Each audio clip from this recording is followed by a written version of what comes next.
Hi, everybody, and welcome. I'm so happy to have you all here today. My name is Rachel Albright, and I'm the Executive Director of the Tarrant Transit Alliance.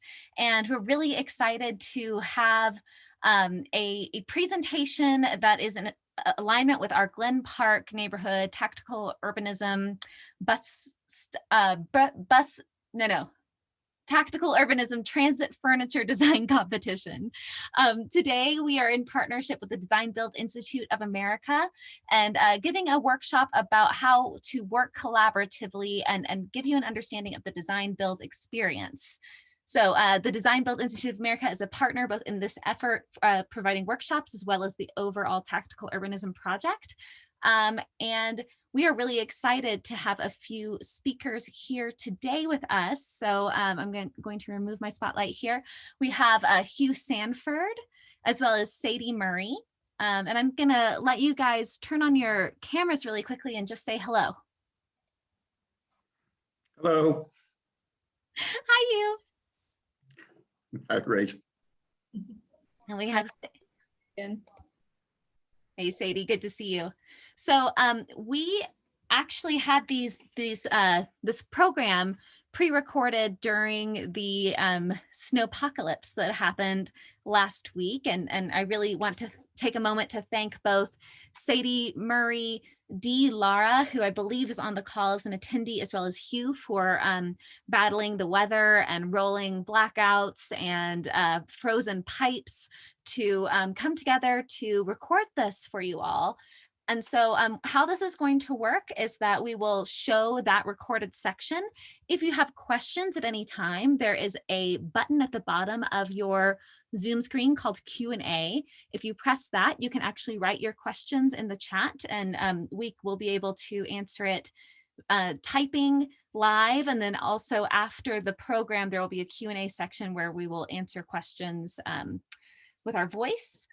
And after that, we're actually recording this session now. So a copy of this workshop with all of the questions answered will be available on the website, tarranttransitalliance.org. And with that, I'm going to go ahead and get started so that we can see the content.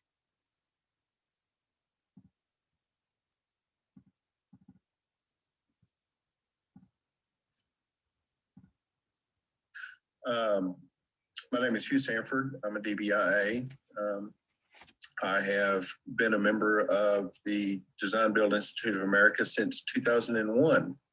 I actually served on the Southwest Region Board since 2001. I've been fortunate enough to be the senior project manager on several design build projects in and around the Texas market. I've also been fortunate enough to serve as an integrated project leader on a couple of projects in South Lake, Texas. So quite a few years with design build. And I have to say it's become a passion. And I would say that anybody that's been on the board since 2001, passion has got to be part of it, right? So with that, this presentation is an introduction to design build project delivery with an emphasis on teaming and collaboration for design build. My name is Hugh Sanford with the Southwest region, and there will be time for questions at the end of the presentation. So having said that, we will move on into the slides. If I can get the thing, there we go. So kind of a brief agenda overview. Design build, we'll talk a little bit about what it is and what makes it so enticing. We'll talk a little bit about delivery methods, the benefits of design build, and as I mentioned, we'll talk a lot about teamwork and collaboration on design build projects. I'll also give you a little bit of insight onto the professional designation and membership. And just for grins, I put that there will be a test just to see if everybody's paying attention. So again, my name is Hugh Sanford. I've got over 40 years in the construction industry, which is a good thing and a bad thing. I guess it just means I'm a senior project manager. old. Anyway, moving on, I've got a little bit about Design Build Institute of America. It's the institute that was formed, I believe, in 1993, and it's the only organization that defines, teaches, and promotes best practices in the project delivery method, which we know as Design Build. It's a nonprofit membership organization, and I think that we're probably well beyond 5,000 members at this point. As far as who are members and who practices Design Build, it's a wide variety of organization groups, designers, engineers, owners, both public and private, contractors, both general and specialty, and particularly trade contractors as well. Manufacturers and suppliers are members of the organization. Obviously, students. A little bit about students. We actually have several universities that have student chapters within our region, and we support them in a wide variety of ways. And the universities, particularly a few, actually have teams that compete each year in design build competitions, and very successfully, I might add. We also have several legal and financial professionals that are members of the Design Build Institute, as well as Armed Forces and Department of Defense, which might surprise a lot of folks, but I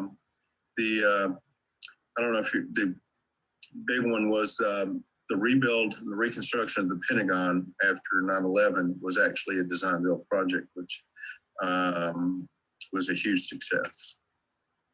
Our region covers New Mexico, Texas, Oklahoma, Arkansas, and Louisiana.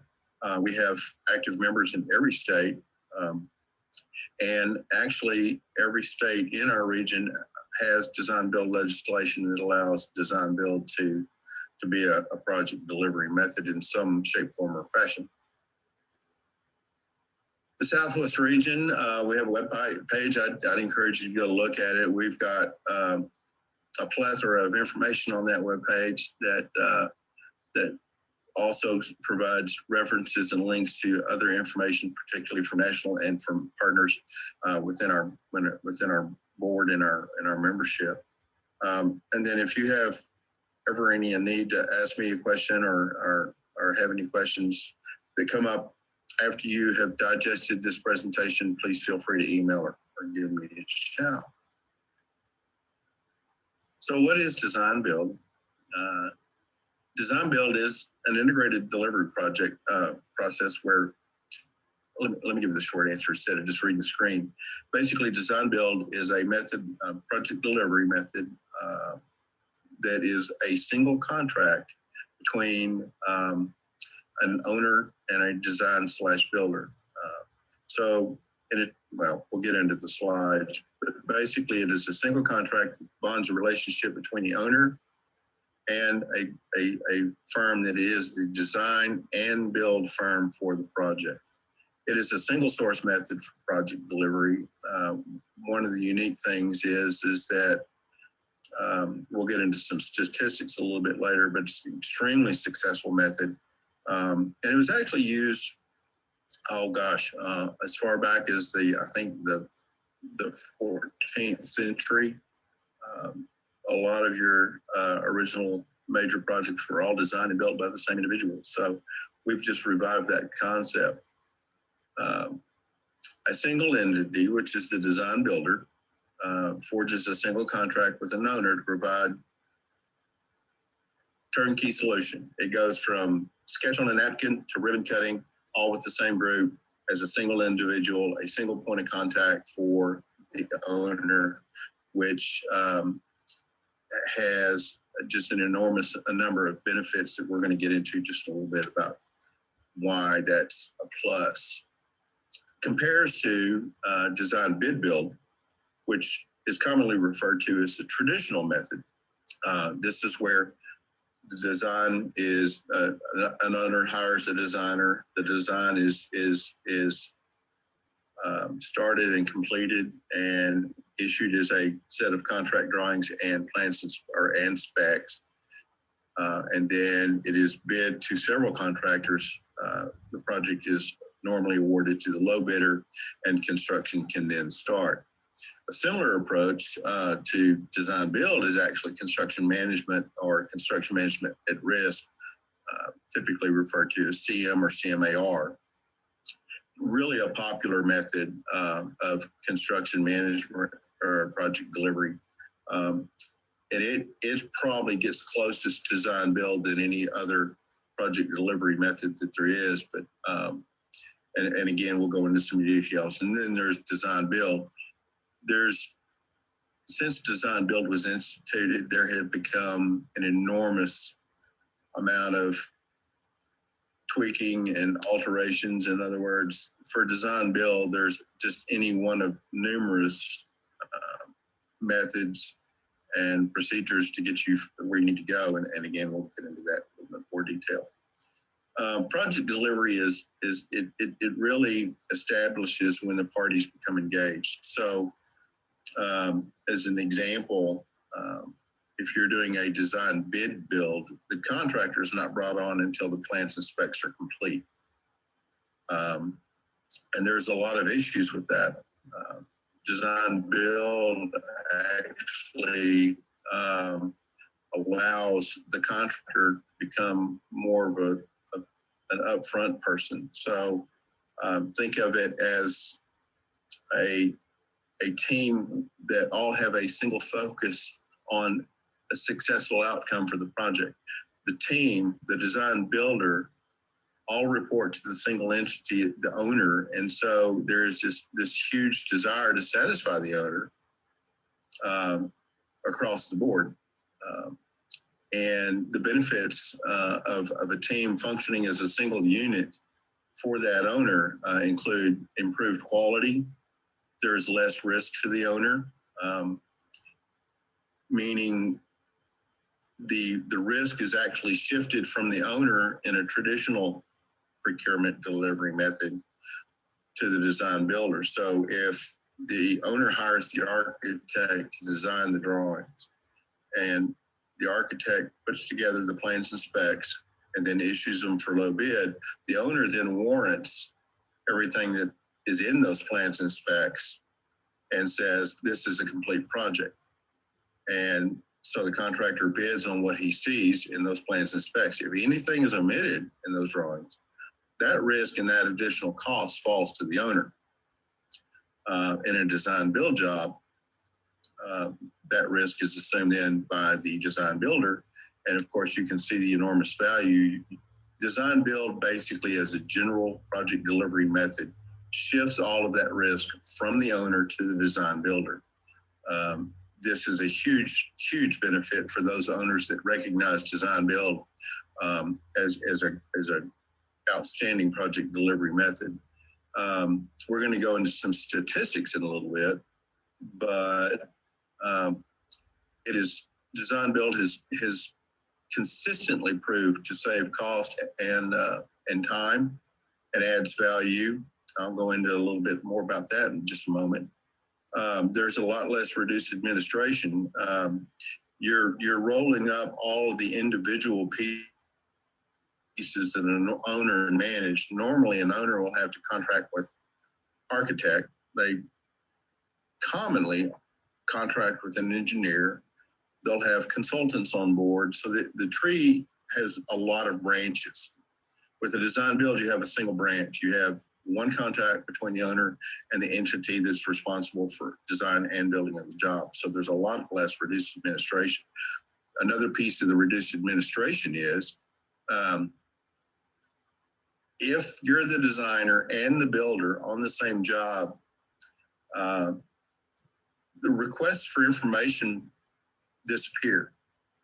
On a major project, there's any number of RFIs that are issued, but if the builder could just turn in his chair and ask the architect, said, what do you mean by this? And the architect goes, oh, this. Well, you've just saved 3 weeks of paperwork and paper trail and changes and people scratching their head. It's truly rewarding that it's no surprise that you can save time on a job by reducing the time days. There's an early knowledge of firm costs. I'm going to really get into that one because that's a huge deal with design build is if you move that contractor or that builder up in the timeline, they now become a part of the team and they can go, that'll cost this much, that'll cost this much. So the whole team, oh, that's interesting. The whole team has a living estimate on what the project is going to cost much, much earlier in the process than in a traditional DBV job or CMAR job. There's a number of ways to procure your design builder, and we'll touch on that just a little bit. And I'm also going to get into some statistics that back up what I'm talking about. Another benefit is reduced litigation. We're really going to focus on collaboration because really and truly, I would say that the biggest benefit to a design build job is the teamwork and the collaboration that occurs when you're all focusing on the same goal. And back up a little bit.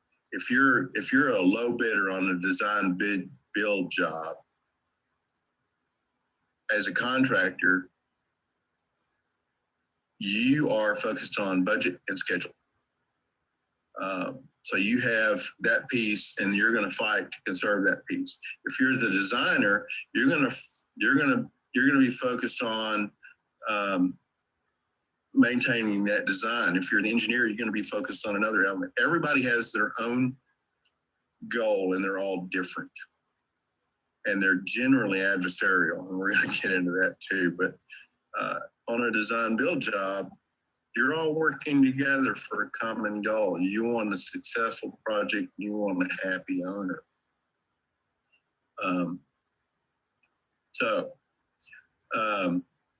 Kind of talked about the quality, and we'll go into a little bit more on that too. Cost savings and value. The whole point of a design build is the team, again, is working together and communicating as one. I know a lot of projects, and we'll get together in what they call a big room. They actually literally co-locate, and they sit in a big room during the early planning stages, and they will actually engage in conflict and problem solving and challenges, and it can actually be quite entertaining sometimes to sit as a group and hash through all of the things that are potential barriers, let's say instead challenges that you have to end up finding solutions for. At any rate,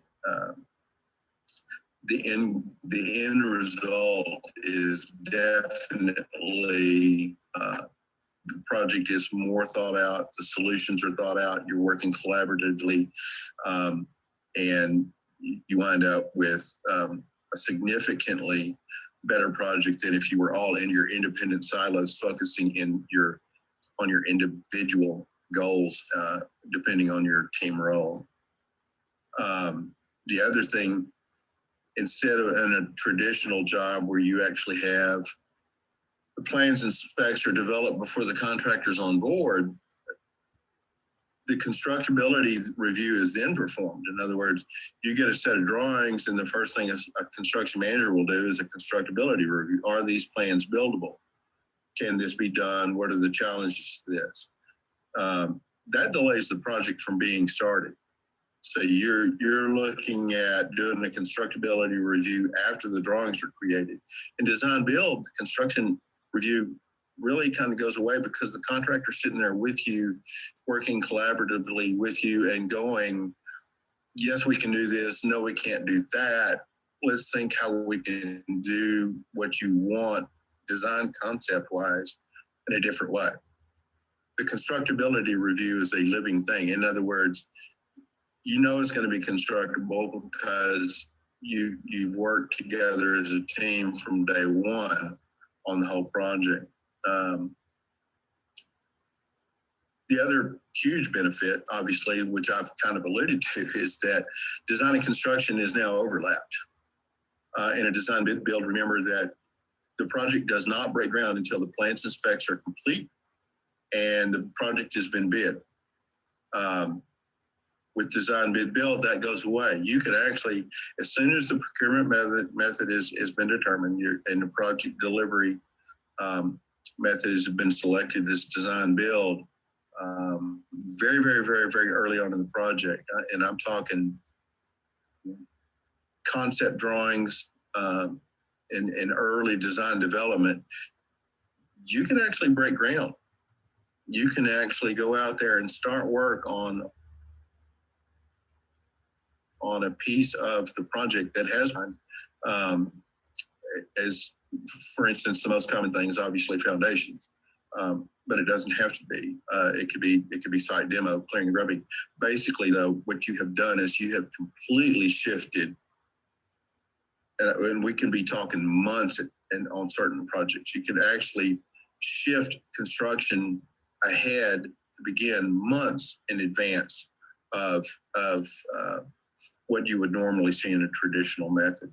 So design build then is obviously ideal for fast track construction techniques.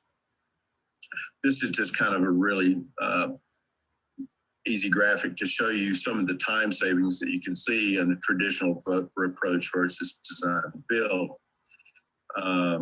You just move the whole thing up because as a builder, a designer, and an engineer, the builder can tell you what he needs right now to start work. And so the team can focus on that, get that work started, and then go back and start tweaking paint colors. So huge deal.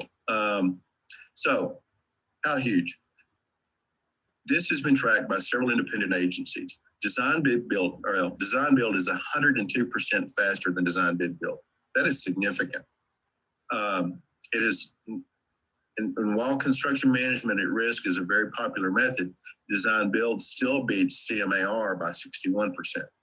These are enormous numbers. If you're an owner and you start thinking about return on investment, let's say that you're not going to earn your money on your construction dollars and your design dollars or your investment until the doors open, that's significant. That could be months on some jobs. Even if it's weeks, it's still an enormous amount of money that an owner can realize a lot faster with the design and build process. I'd also like to point out that more and more owners are seeing this, and word on the street is getting out. Design build has grown to be a significant player in the project delivery arena.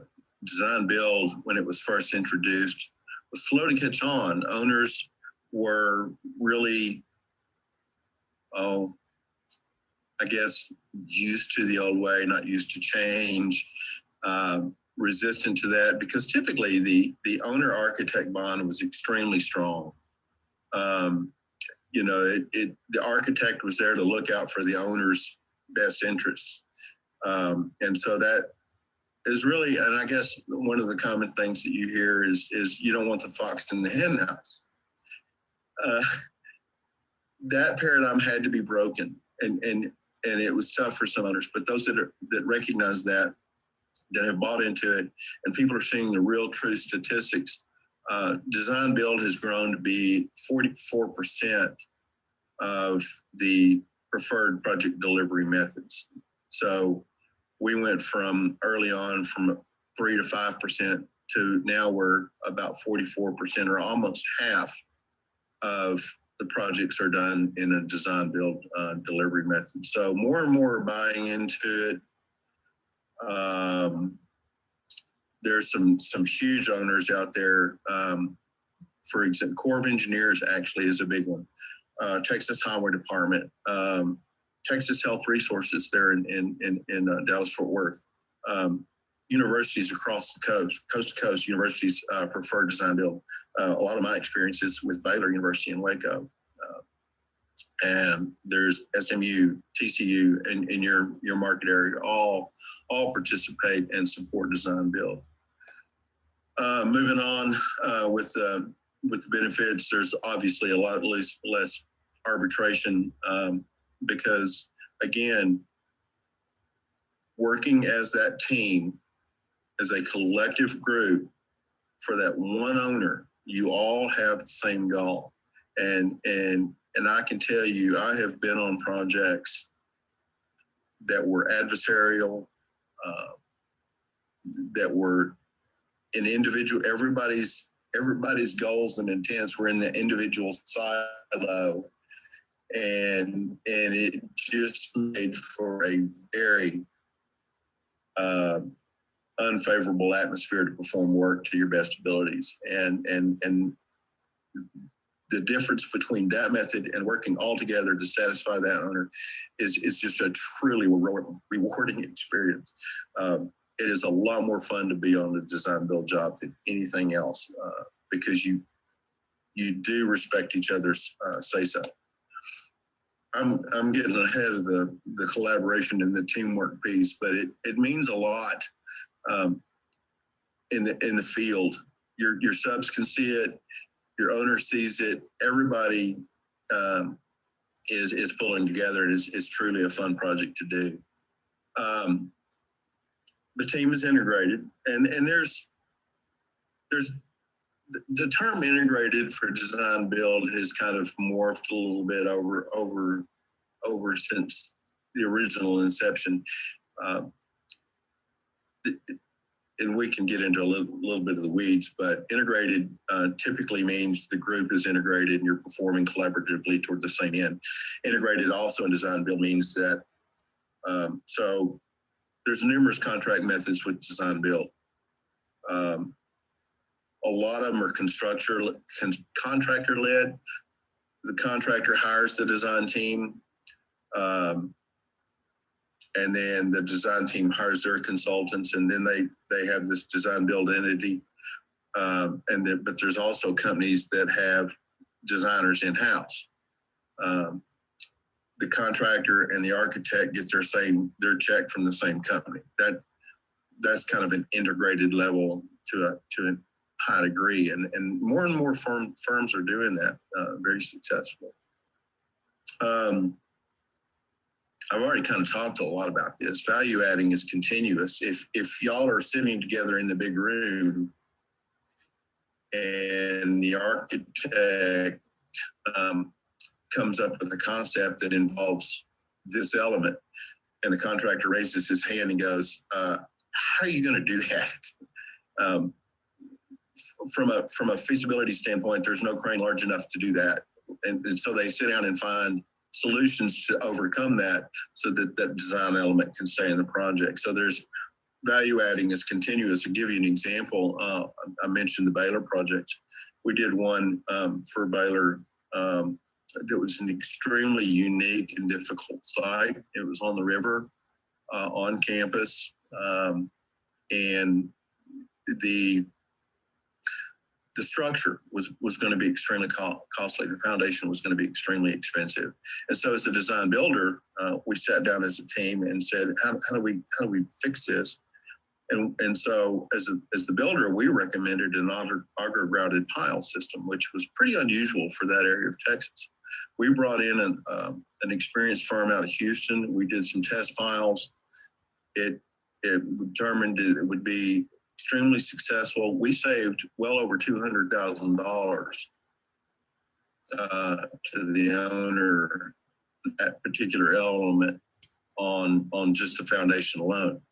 So that kind of collaboration and value adding happens throughout the job. That was one example during foundations.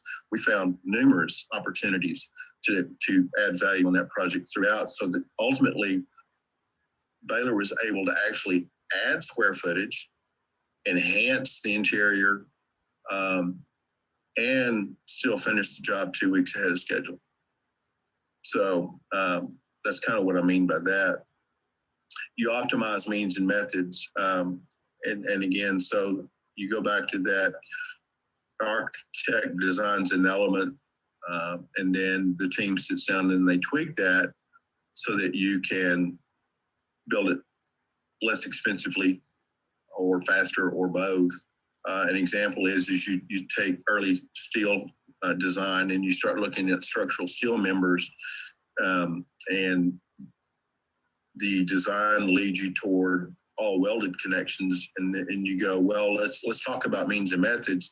What would the impact be if we could change it to bolted connections instead of welded?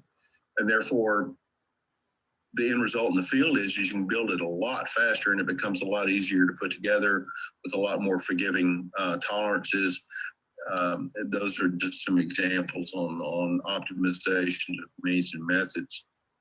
Materials are another chance, an opportunity to optimize. You can, architect would say, I want this look, and I'm kind of looking toward this material, but the builder can say, in my experience, this material gives you the same look for less cost. This is kind of this slide has been around as long as I've been in on the board for design build, which again is 2001, because it's so eloquently and simply puts that what design build does money wise. Instead of waiting till the plans and specs are done and then getting a bid from a contractor, you don't know your dollar amount until you get that bid. You don't know what your job's going to cost till you get that bid. With the design build relationship, you have an end number in mind. The owner has told you, I've got X dollars to spend, which is that number right there.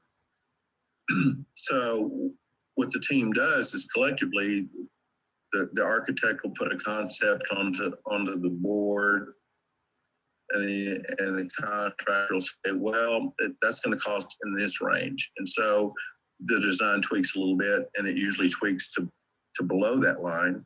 And so you continue to, it's a living estimate. It's an opportunity to tweak the dollars as you go, so that at the end of the day, basically, you've hit budget. But along the way, you've enhanced the design value. The bottom line is once you hit this amount through the design build process, you have actually added value to the building. Just like the example I gave you with the structural foundation at Baylor, we took $200,000 off the structural design. Well, that means that they now have $200,000 to spend on something else. They added a weight room. Right? So it's that's the value that you can add to this collaborative effort. I'll talk a little bit about the risk allocation. You've got this risk element that shifts from the owner saying, yes, these plans and drawings are exactly what I want, and then being responsible for any change order that pops up due to errors in emissions or unforeseen conditions, et cetera. That risk is now shifted to the design builder, because they say, we know what you want, and we're going to guarantee that we deliver that at the end of the day.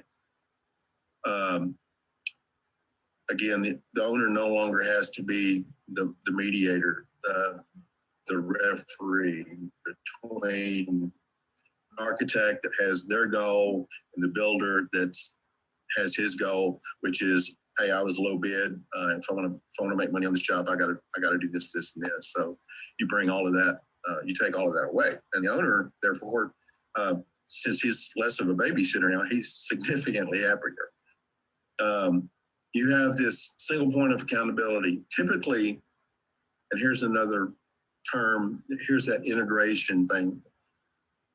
Typically on a design build job, you have one person that reports to the owner and then delegates to the design team, engineering team, structural engineer, the builder. And we typically call that person an integrated project leader.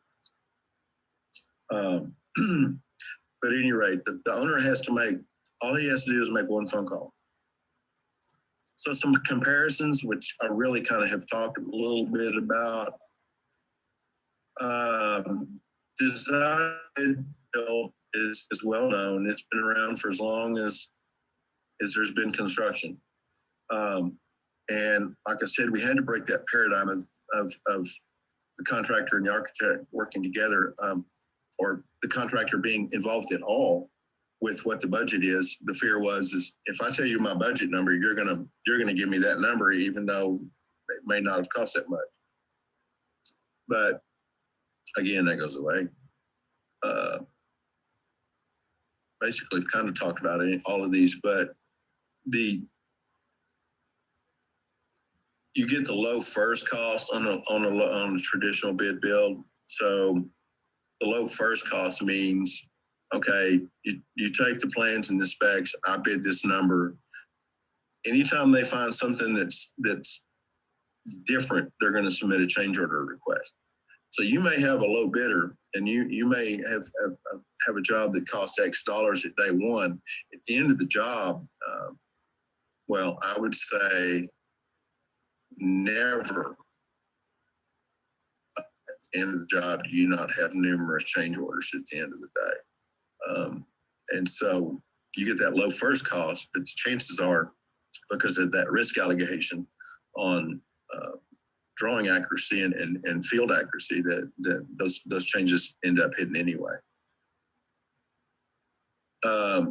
Construction management risk is better than design bid build. It still has two contracts for the owner to manage. And again, contractually, the parties have the different agendas and objectives. The CMAR is typically a guaranteed maximum price at some percent complete on the drawings, generally 85, 95%. And so the CMR, the builder, has guaranteed max. And so they have an agenda to not exceed that number, because then that digs into their profits. So they have a different objective. Builder input may not be valued by the designer. I know I've been on jobs where you're the contractor, I know what I'm doing, shut up. And again, it's not pleasant, but it shows. So the job suffers because of that. Firm costs are seldom known until later, and the construction management at risk is still slower than design build, as you saw from the previous slide, where design build is still 61% faster than CMAR. That's a significant number. It really is. If you're in the industry, you know that time is money in a number of different ways, but one of them is, if you have a team, a group that is dedicated to building that job, that team has a cost. If you have if in the field you have a senior project manager, you have a senior superintendent, you have a safety guy, you have two or three office engineers or project engineers, you have trucks involved, mobile offices, et cetera, et cetera. That all has cost per month that is significant. And if you cut time off, you save all of that cost that doesn't add value to the building to give back to the owner. So if you can't tell, I'm a real advocate for design build. It's just a much better way of delivering work. We've kind of talked about most of those. Again, it's unfamiliar to some owners. Here in Arkansas, we're struggling with getting owners to embrace design build. Texas has been a lot more successful in getting owners to buy in. A lot of it's word of mouth. I mean, if Texas Health Resources is one, they started using it, and everybody else started seeing the benefits, and so it kind of trickles down and trickles through. West Coast is probably close to 80% design build at this point. And then there's actually 3 states, I think, that are still holdouts and don't allow any design build at all. But basically, in the early days, it was extremely unfamiliar to the owners, and it was a change, and they were not comfortable with it. Excuse me, but we have broken through those paradigms. There's a lot more documents available now too. I'm going to kind of jump onto my resource slide, but Design Build Institute of America has created best practices. They've developed documents to help owners understand what they need to do and how to procure design, build, delivery. In other words, and there's contracts. There's all types of contracts that are now available through Design Build Institute of America that teams can use that have already been created and tried and true and tested that you can get for your project. So more and more information and best practices and contracts are available to those that want them. Another initiative that DBIA has recently undergone is mentoring owners. And I love this because now we can give owners scholarships to attend our courses and our professional certifications and our seminars and our conferences, all to help spread the word on the benefits. To procurement options, there's a number of ways to procure design build. Sole source direct selection is one that some use. Basically, that's an owner that goes, I know you've done a design build job. I like you guys. I know you guys. I'm selecting you for the job. There's also competitive procurement where you put out a qualification-based selection. You put out to 8 or 9 teams, and then you review those documents based on the qualifications. You shortlist, and then you go to an RFP, RFQ type process. There's also best value, which means, and here's the thing with these procurement options, there have become so many different ways that people procure design build. We can't keep up with them all. Everybody tweaks their best value parameters a little bit. Everybody tweaks their QBS, and that's expected because every job is different. You may build 15 different office buildings, but I guarantee you every one of them is unique and different in some shape, form, or fashion. But these are just some ways that you can procure your design builder. Qualification based is probably the one I see the most. Although best value selection is also very popular. Basically, owners are looking for teams that have experience working together. And we're fixing to dive into that piece of it. And it really enhances and shows what the teaming collaboration piece is why that's important. Real quickly, contract formats for design builders. You can do the lump sum, you can do reimbursables. I would say probably the one that most people are familiar with is the guaranteed maximum price, which for a lot of design build jobs that I've been project manager on, GMP is the way that we typically do it. GMP is usually a number that is guaranteed to the owner and a contract signed somewhere anywhere between 75% drawings and 95% drawings. The contractor or their design builder will sign a number and say, okay, this is what your job will cost, period. The guaranteed maximum price, the neat thing about that to the owner is that's what he's paying. He books that number. That's it. The design builder has guaranteed him that they're accepting the risk. That's the number he's going to get the job for. The only exception to that would be if the owner says, I want to add 10 more rooms, or I want to go another level or two, or you drill the first pier and you hit a waste dump. But that is one of the huge benefits that owners really start to embrace, is the fact that once you give them a number, that's at the end of the day, that's what they're writing a check for. Project types. So talk a little bit about the TTA job. There's no job too simple or too complex that design build doesn't fit with. And it really boils down to that design build piece. As long as you put experienced builders and experienced designers together in the same room, I guarantee you they're going to sit down and find a better way to do it. And so no job is too small or too big to do a design build. You can do, I alluded to this a little bit earlier, you can do contractor-led design build, there's the AE-led, there's the integrated piece where they're all in the same building. Developer-led is, I haven't run across that. Well, I kind of have, but I don't think it's big a deal. Joint venture, where groups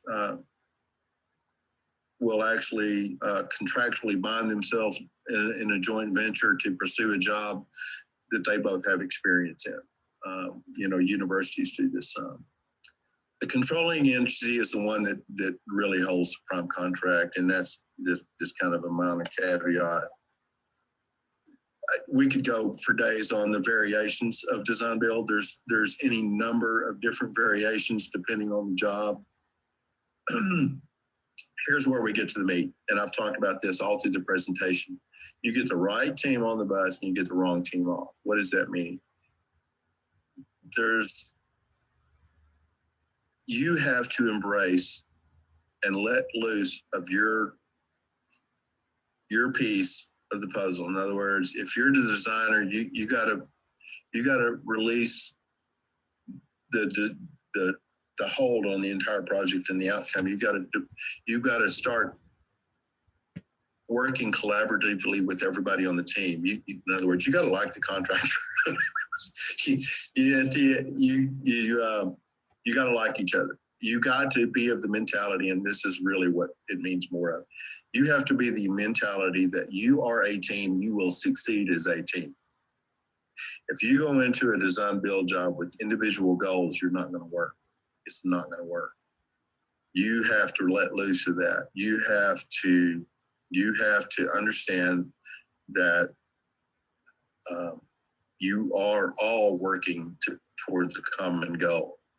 I mentioned earlier the big room, the co-location piece is huge because now instead of the designer being 10 blocks away or 20 miles away and the contractor being over here and this person being over here, if you can all get together and you can sit in a room and you can work through each challenge as a team, the job will benefit, the building, the project will benefit.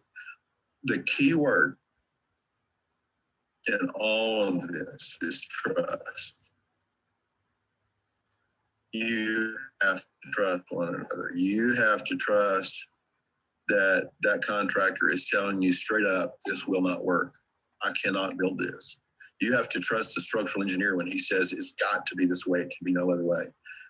You start developing the conflicts and then you start working through the solutions, and typically what you'll do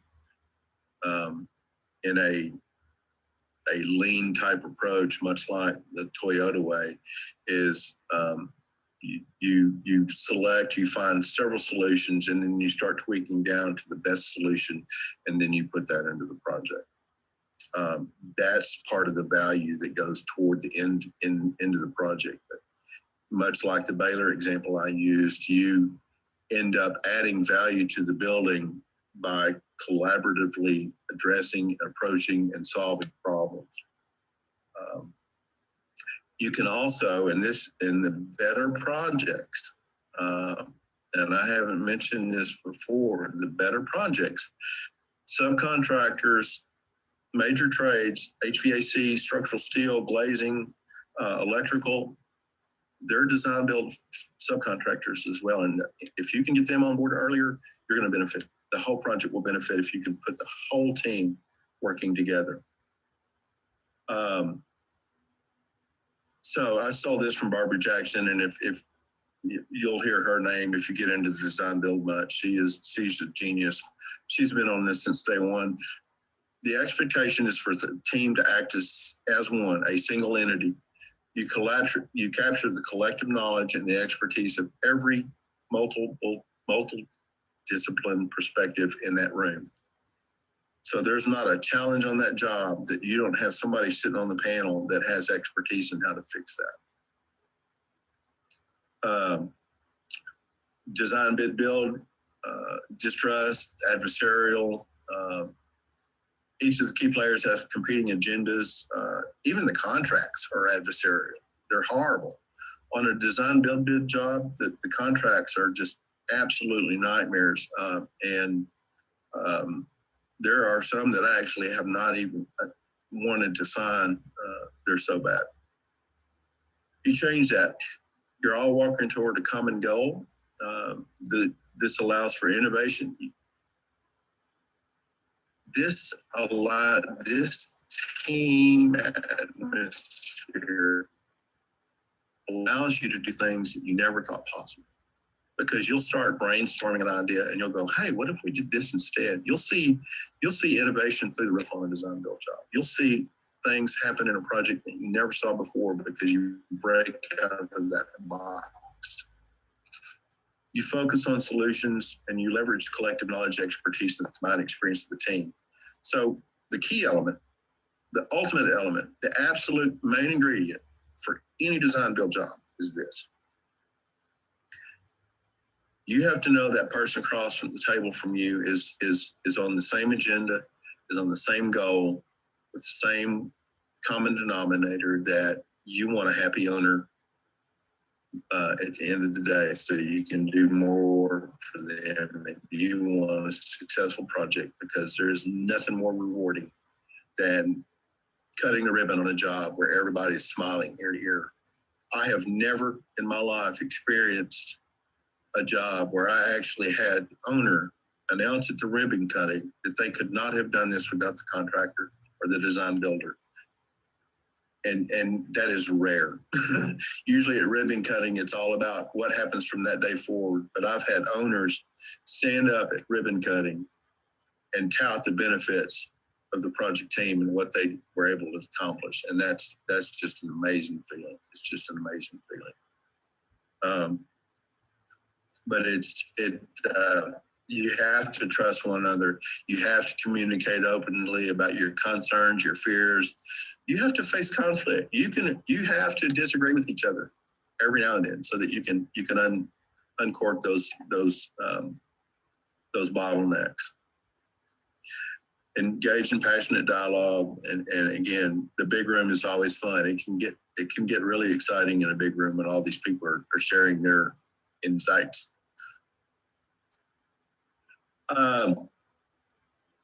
Design build resources, there's a number of them. I'd recommend that you go to the websites. Like I said, there's a manual of practice that outlines everything you need to do start to finish on how to create, manage, procure, select, all the way to the ribbon cutting phase. There's any number of manuals on best practices. There's contract forms that are available. There's courses. There's webinars, much like this one, and just a wide variety of tools available to people who want to research this. Excuse me, you can also become a design build professional. The test just got changed. It's a lot more difficult, but that's a good thing. They require a lot of actual experience before you can become a DBIA. There's 2 levels. There's associate and there's professional. You can look into that. And then we can go into questions for anybody that has any questions. Hugh, thank you so much for sharing all of this with us. I do have a couple of questions. Specifically, it seems to me, first of all, just an observation, it seems to me that in the design build process, that having someone who's like a project manager would be vitally important to making sure that each of the entities that are in the room are working together in a timely manner. Is that usually the case, or is it usually that the entire team is working together as the project manager? That's a really good question. you actually need that single point of contact with the owner. That person can be typically in a constructor-led design build team, that is a project manager. I have seen it be a very well-versed design person, a designer that has had construction experience. Typically, we really seek that one individual that qualifies as an integrated project leader. That is somebody that has knowledge of both construction and design. They're pretty rare. It's a really it's a really intense position to be able to not only direct the construction team, but also understand the processes that go into the drawings, the design. And so those individuals are rare, but they do exist. But yes, typically it is a project manager that drives the team. A smart one will lean heavily on the design element and ask them questions as needed. I'm also curious for this particular project, we have groups of people, students getting together who possibly have never collaborated before. And I know there's the classic example of, getting together in a group and there's one person that really does the bulk of the work and maybe another one does a little bit of the research. Are there useful exercises or tools to encourage collaboration between new groups that are coming together? Anytime you put a team together, a new team together, particularly on a project that hasn't worked together before, almost every single time there is a huge recommendation for that team to early on in the concept stage, in the programming stage, is they go through a partnering session. So, and it's so that you can start to loosen up and feel comfortable with each other. Every major project I've worked on has had a partnering session so that you can break the ice and you can start to form those bonds and you can start to sing Kumbaya and you can embrace the project as a goal. As far as tools for that, right offhand, I can't think of any. I'm sure there are some, but I right off the top of my head, I can't think of any. But I think that's worth investigating. Basically, you have to sit down together and start saying, so where are you from? And what's your experience? And what is your experience in? What is your background in? Oh yeah, I went to that school too. Those kinds of things. That really breaks the ice and starts to loosen everybody up and starts kind of going down that road of thinking collaboratively as a team. You mentioned that conflict is really a important part of the design build process and almost a necessary part to get to those innovative approaches. Are there techniques or tools to ensure that conflict happens constructively? That too is a wonderful question because I have seen both sides of that fence. I've seen the good and the bad. I've seen the ugly. Yeah, I go back to that integrated project leader, that one individual that has leadership skills that can also facilitate. That person is priceless. They're rare, and I would encourage anybody that's a student to look at multiple discipline as education. But going back to your question is conflict is going to be a part of it. There's going to be things that people are not going to let loose of that's near and dear to their heart that is absolutely essential to them. They're going to fight for it. That's a good thing because one, it could be the most important part of that whole building is that battle. But you do have to control it. And this is where you get back into the trust piece. And again, going back to a partnering session is let people have their say, but you have to have it in a method and a means that is controllable and everybody recognizes. I would say here's the deal. People have to recognize it's not personal. you have that common goal. It is not personal. I'm getting torqued because this is near and dear to my heart, and people on that team understand that, and they go, okay, say your piece. But it comes back to that mediator that, all right, here's the problem. Let's take that desire, that intense feeling, and let's work out a solution so that we can come to an agreement on this. And so that's what happens. I don't know, thousands of times on a project as it's being programmed.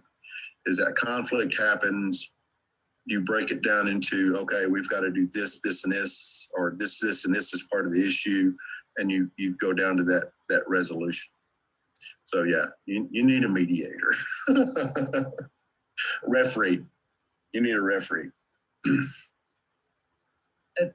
Something that I have a background in anthropology, so I'm looking at this as like a human culture, kind of where that conflict comes in. And even with trying to like make the sale on design build, it seems like it's really working against this kind of almost a culture of as you said, it's kind of adversarial in a traditional context.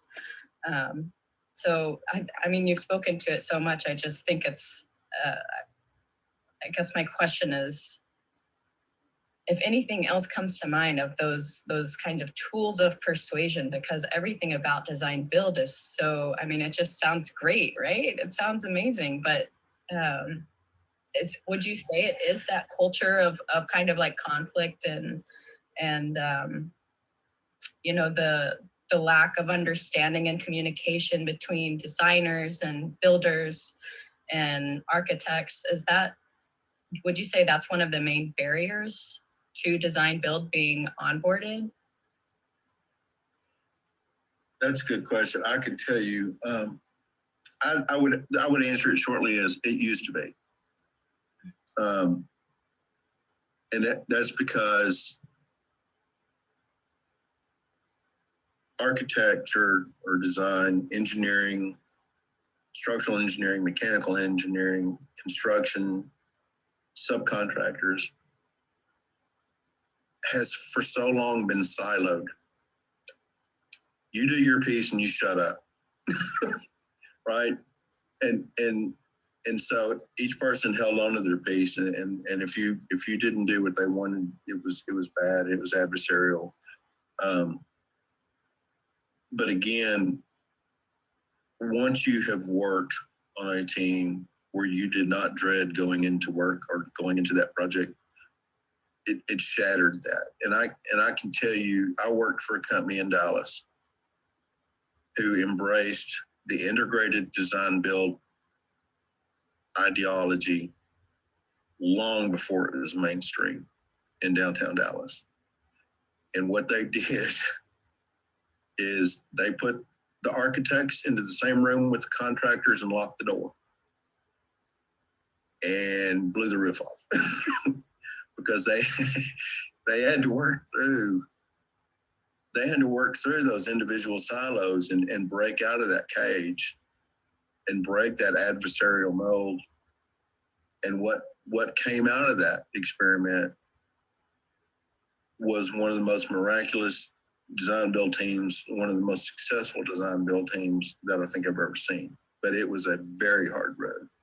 Yes, that was a barrier. That I think in some cases that continues to be a barrier because there are groups that resent change and don't see how that could possibly work. We have got to continue to knock that door down. And I'll go back to something I said earlier in my presentation is that, you know, when design build first was introduced, we only had 2 to 3% of the market share as a project delivery method. We're at 44% now.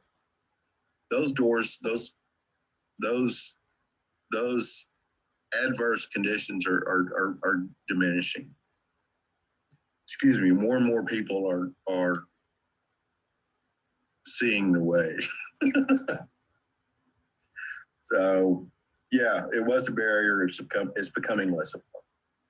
Does that answer your question?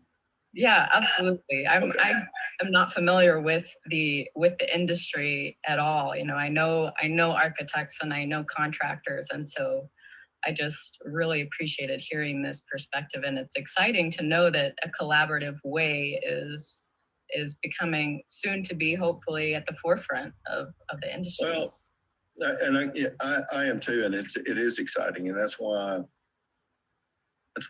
I'm still on the board. I really think this is the way of the future, because it was the way of the past.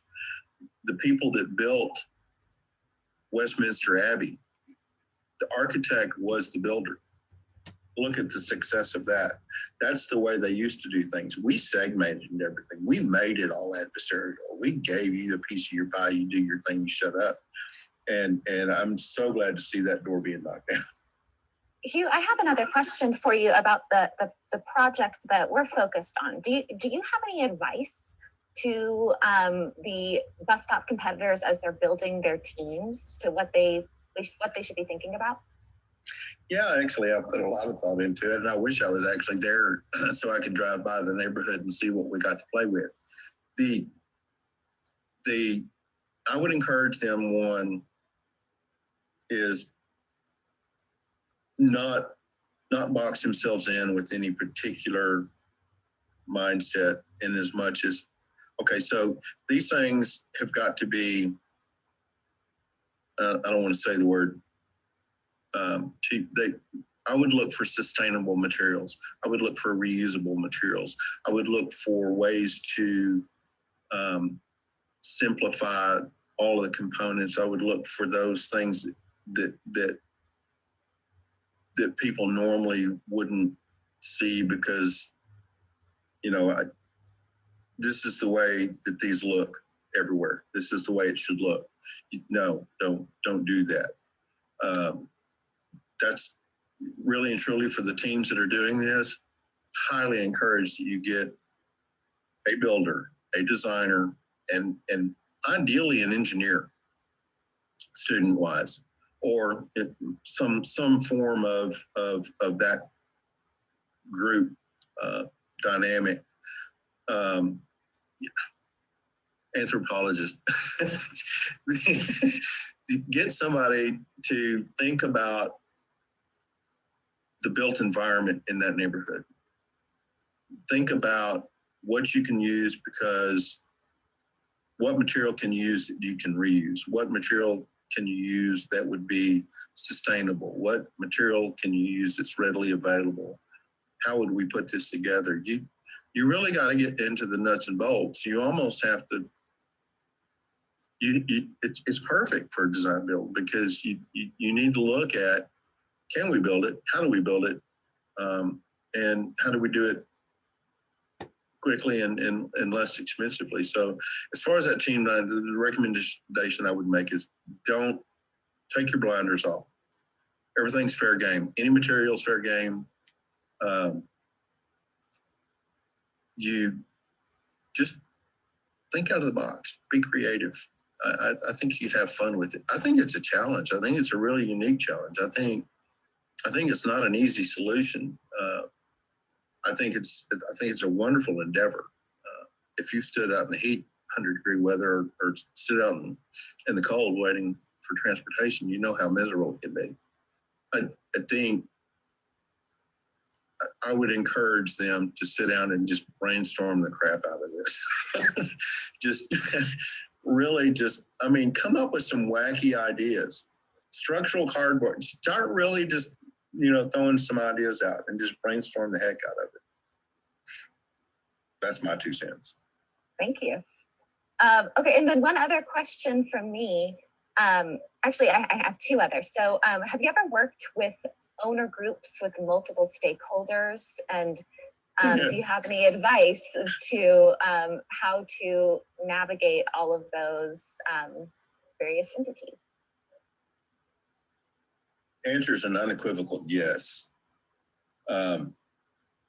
Several, in fact. I mean, when you work for a university, you're working for the Board of Regents. And each one of them has their own agenda. There's any number of other scenarios where you're working with, well, I'll tell you this too. I mean, you take any project. So on higher ed, you've got a project that's we had no less than probably 35 different end users for that building. Each one of them has their own wishes and desires and everything else. And so how do you manage that? You fall back to that single point of contact. You make sure, okay.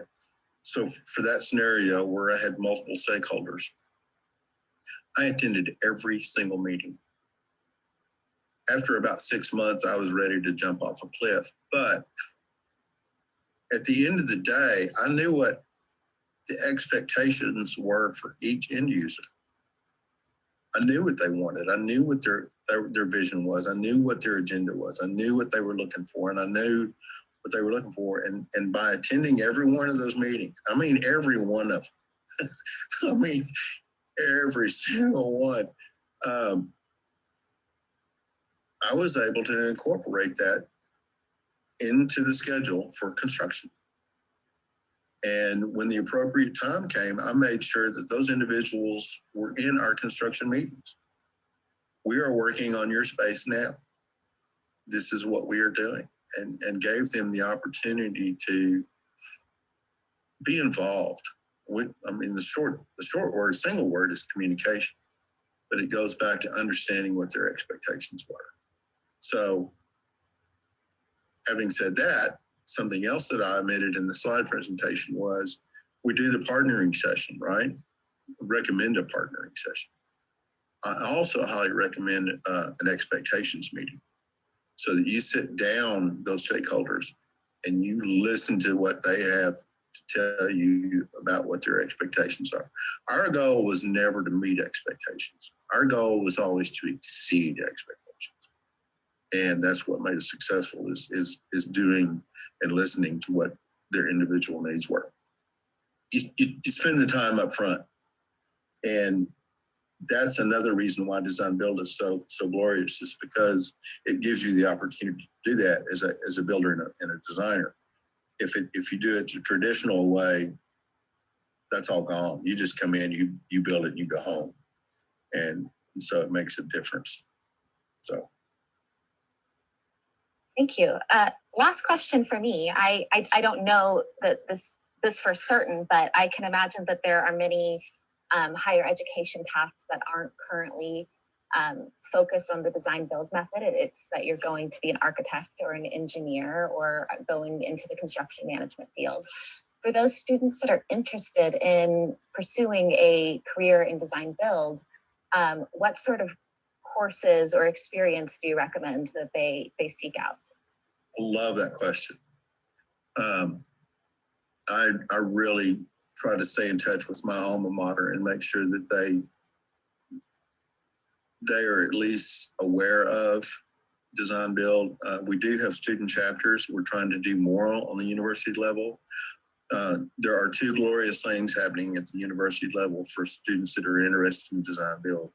One is the National Design Build Competition, which competing universities put together a design build team that includes, and it's got to include at least one designer, but preferably multiple architect students, construction science, construction management students, and if at all possible, an engineering student. So National DBIA does that. And then also in our region, we have the ACS Region 5 competition, where they also do a design build competition with students, which is sponsored by Texo in Dallas Fort Worth, which is basically the AGC coin, if you're familiar with them. But it allows students to actually compete and go through the entire process for a project that is put out by those two individuals. Otherwise, I would say I would encourage students to see if there's a student chapter at their school. If not, reach out to me or Dee and let's start it. We're willing to visit any school, answer any questions from students. And sadly, you're right. I would like to see design build more widely embraced by various colleges, but we're still trying to break that paradigm in some places, that old mindset, and it's hard. It's the same reason why we have difficulty getting new owners on board sometimes. It's got to be a student-led thing, in my humble opinion. But I would say if you're an architect, I mentioned it a little bit earlier, try to do multidiscipline.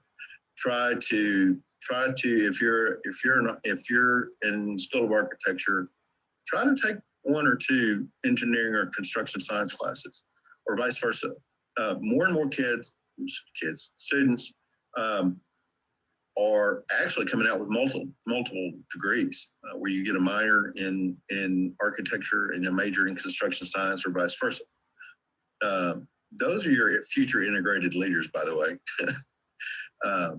But I would say that any student that's interested or is seeking help or advice on design build, use that email and that phone number I gave you at the very beginning of the slideshow. More than willing to help, because right now in our region, we've only got 3 universities that compete, or 4 that compete on that national level, and each one of those teams, I can tell you, their rewards from that experience are never ending. Not to mention they all get jobs the minute they graduate. So it sounds like a lot of opportunity. Yeah. Fantastic. Those are all the questions that I have. Hugh, Sadie, B? I don't have any more questions. Thank you so much for joining us. Thank you. No, Hugh, that was wonderful. Thank you so much. That was really, really edifying. I just want to add to if something, and we haven't had an education committee meeting in a little bit, but something that we just figured out is that National is also working on a program with local colleges and universities to where they can incorporate that associate design build designation as part of their coursework. So if there are any faculty that are listening to this, we'd love to connect with them to see how we can bring that to their school. And that way, when they graduate, when their students graduate, they can actually come out with that associate designation, which is pretty cool. But other than that, that's about it. Thank you so much, Hugh. That was really great. I really appreciate you. Absolutely, thank you. Thank all of you. I really enjoyed it.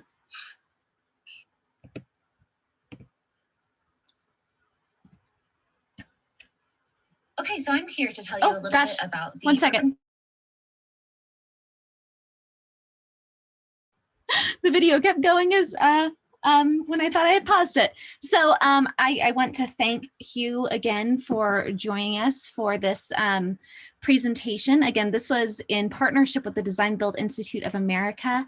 And we are really excited to be able to offer not only information to students who are interested in design build and how they might be able to further their career, but also Hugh has offered to be one of those points of contact for any of the students that are going through, or any teams that are going through the design competition. You can actually reach out to Hugh individually. And we are sharing his contact with anybody that registers for the competition to ask him questions and get advice. And so we really want to thank you, Hugh. I'm gonna take a few moments for any questions that may pop up.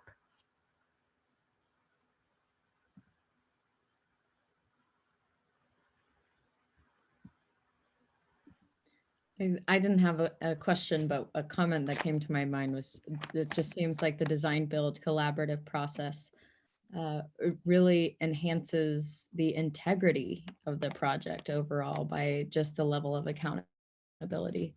And yeah, it's exciting to think about how to incorporate it. There is a question here. Yes, and I can read it.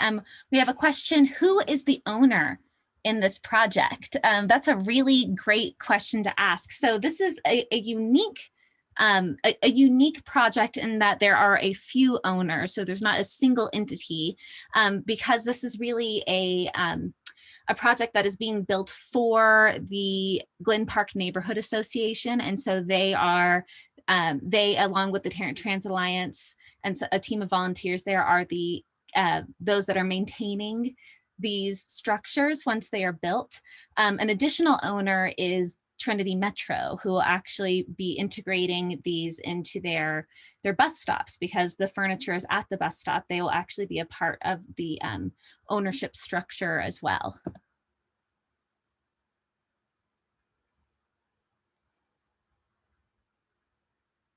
And we have a comment here that I'm going to read.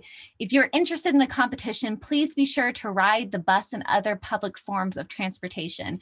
And Darlene, I think that is a great point, and something that you really do want to consider whenever you are designing something for users. You want to think about how the users actually use the space. And the best way to do that is by learning by example, by actually going out, waiting for the bus, thinking about how people might use the system.